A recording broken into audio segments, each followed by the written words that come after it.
ask you a question that may seem really basic at first. When you say something is true, what do you mean?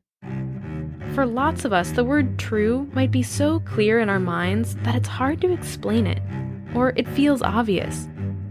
But I want you to take a few seconds to think about it. If you're with someone while you're listening to this, maybe you can say what you think out loud to each other. Go ahead and take a few seconds, for real. I'm going to think about it too. For me, the word true brings up a lot of related words that make a web in my head. Like, if something is true, it's a fact, or you can prove it. If something's true, it's not a lie. And if it's true, it's real. The word true also relates to the word believe for me. And this word is tricky, because sometimes when we believe in something that makes it true to us, it makes it real. A lot of the process of growing up as a human being is figuring out what we believe in and how we want to act in the world. So this brings me to my next question. When there is so much information to take in every day, and when some of this information feels dangerous, how do we humans figure out what is true? How should we figure out what to believe? I'm Elise Parisian, and we're going to talk about a recent phenomenon of belief that caused a lot of people to feel very afraid. Have you heard of Momo? Don't worry. We're going to take a close look at what Momo really is, how the image became so powerful, and if we really need to be afraid of it. All on this episode of Unspookable.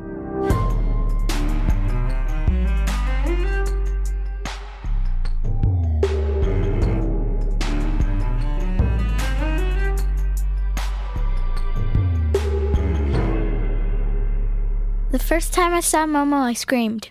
Momo is like this doll. I don't think she's like a doll, but she's like creepy, like so creepy. And she just makes me scared, really scared. Momo looks like a chicken and a woman, has wide open eyes, black stringy hair, and a smile that could scare anybody. Do you remember earlier this year when the name Momo was all over the news?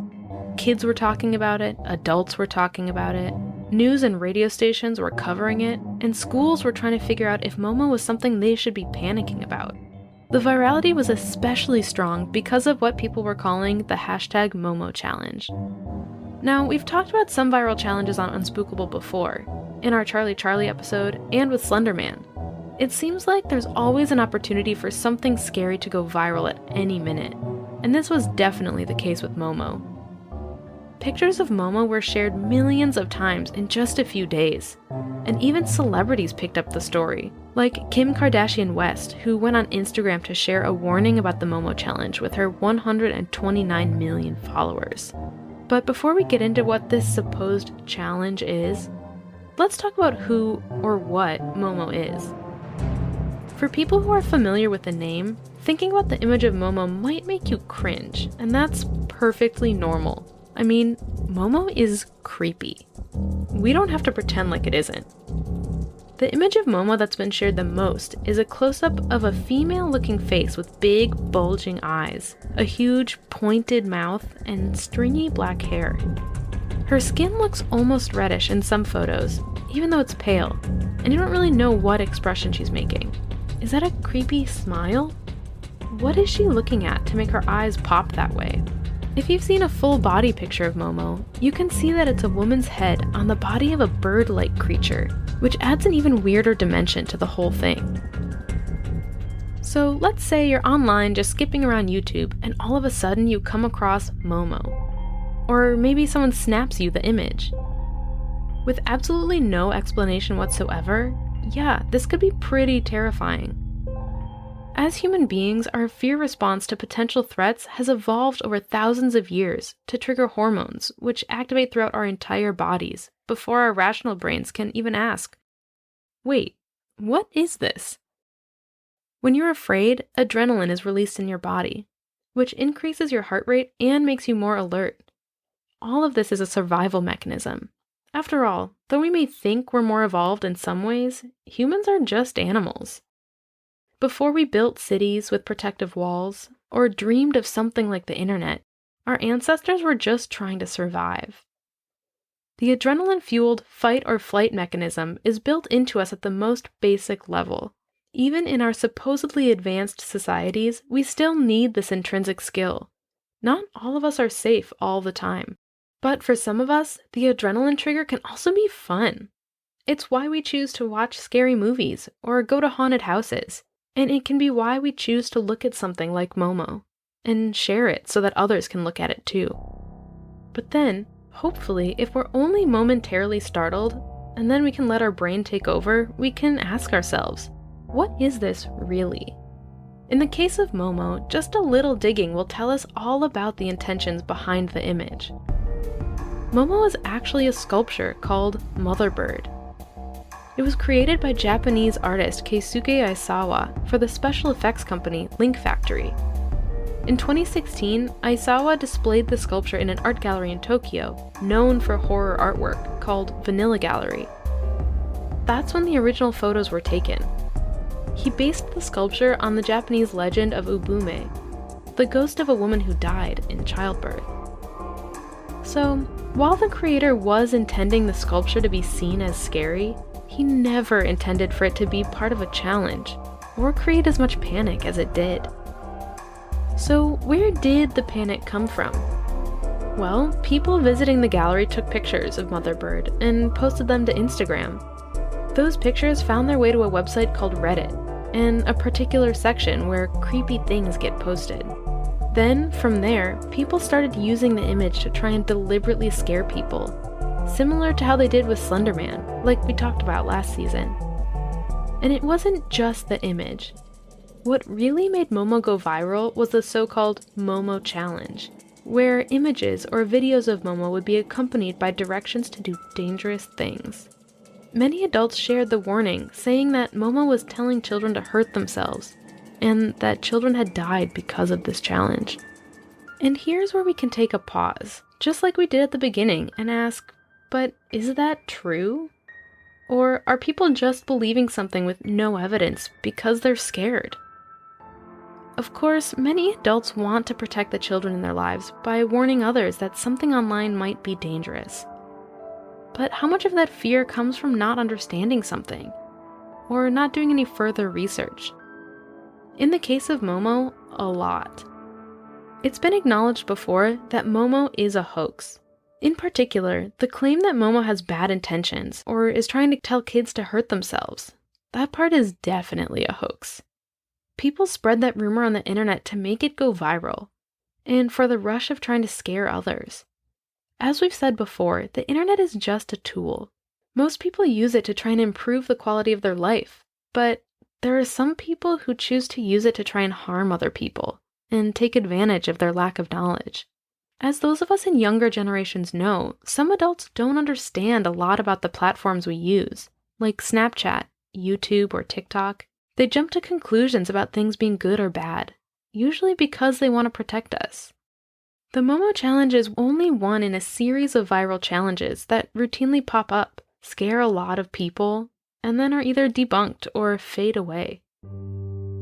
Momo first appeared in 2016, before resurfacing again in 2019. Around the same time that Momo was invented, another challenge was circulating that people feared was making teenagers hurt themselves. The Blue Whale Challenge began in Russia in late 2015, but then circulated to Ukraine, India, and the United States. The challenge was said to last 50 days, with the first days being relatively harmless. Go to the top of a tall building, or watch a scary movie alone. But as the challenge went on, it would ask you to hurt yourself. A man named Philip Badakin was even arrested in Russia for spreading this challenge online, because so many people believed that teenagers were harming themselves because of it. Could the Blue Whale Challenge have influenced people the way that Slender Man did? Or the way that people claim Momo has? It's tough to find hard evidence that would prove a direct connection. But whether or not these things can be proven, it's important to think about where they're coming from, and why. This type of thing doesn't just happen today because of the internet. There are examples throughout history of people being so afraid of something or someone that they spread false information. In the 1980s in the US, many people were panicked about children being controlled by satanic messages hidden in popular music. They thought that there were people who worshipped the devil who were trying to make their children worship too, usually to harm them. They spread this idea just like people spread the warning about the Momo challenge, just not as quickly because they didn't have Facebook. But was there any truth to this satanic panic? Well, it's possible that some children were harmed in certain circumstances. As we all know, the world can unfortunately be a scary place. But was it the devil that hurt them or told them to do dangerous things? No. Just like in the case of Momo, it's easy to get carried away without looking further into what's really going on.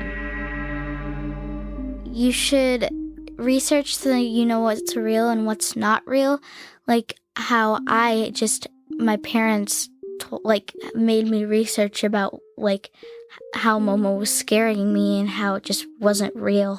Kids should not be on the internet and social media because some things could be really bad, and you don't really want anything to happen to kids. Something could be really bad, or swearing. Yeah, I was scared, but now I'm never gonna be scared. At least of Momo. And this is where we've got to really get into some big picture stuff about fear. We've talked about this a lot, with many different creatures and many different stories. Fear is powerful, and it's individual. We're all afraid of different things.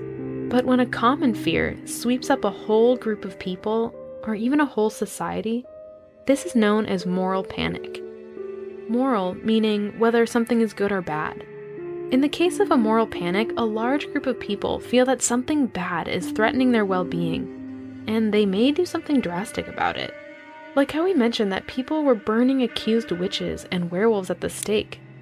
The most famous witch trials were in Salem, Massachusetts in the late 1600s. Hundreds of people were accused and dozens were killed. The people of Salem were so afraid of being controlled by evil magic that they allowed innocent people to be killed. This moral panic, like the fear of the satanic rituals, is often encouraged by the media.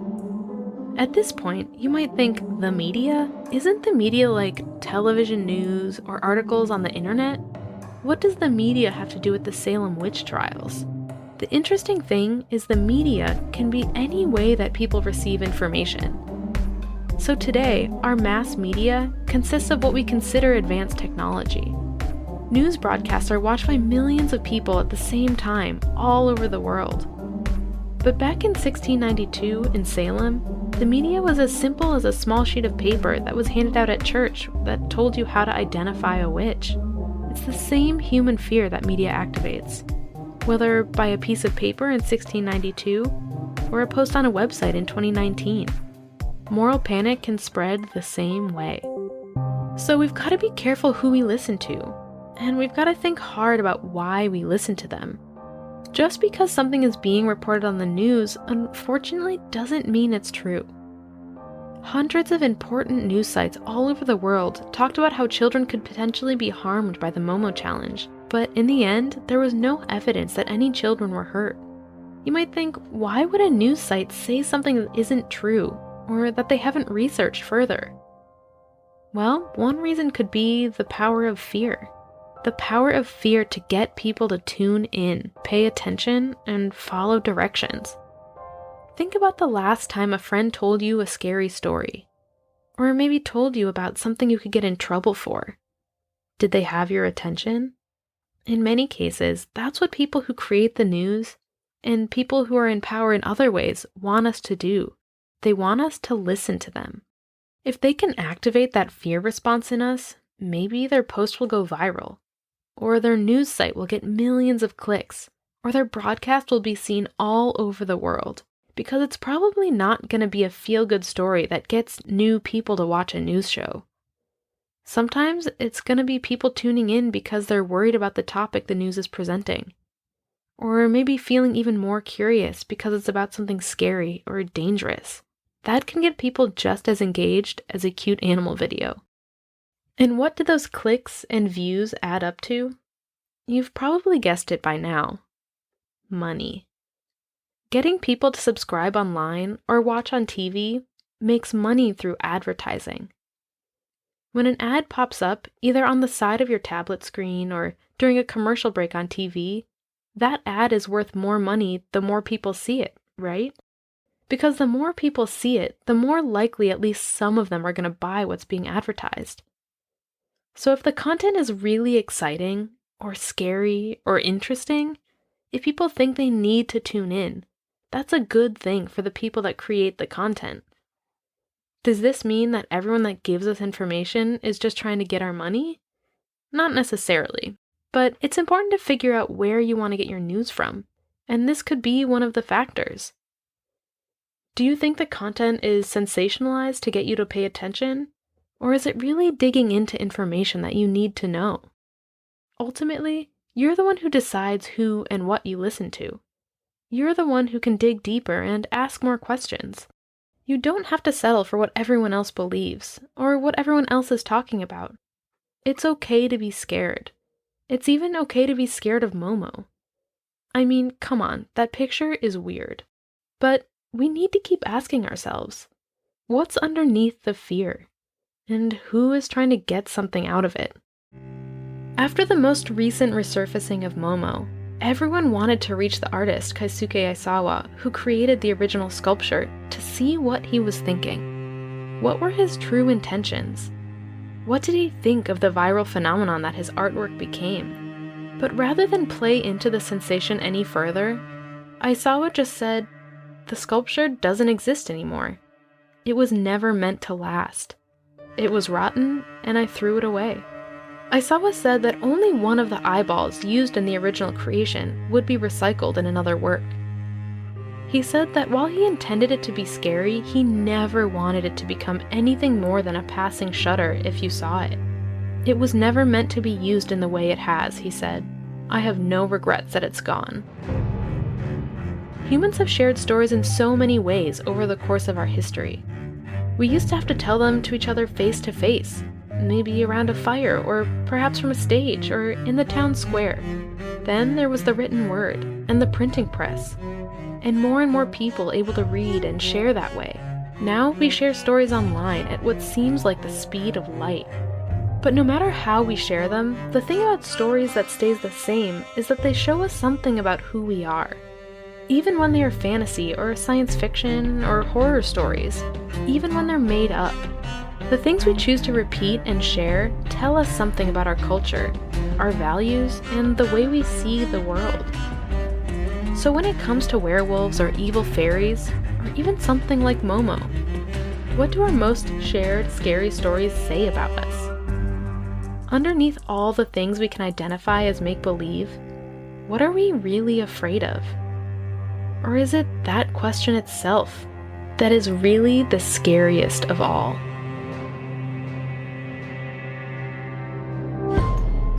Thanks for listening to the season conclusion of Unspookable.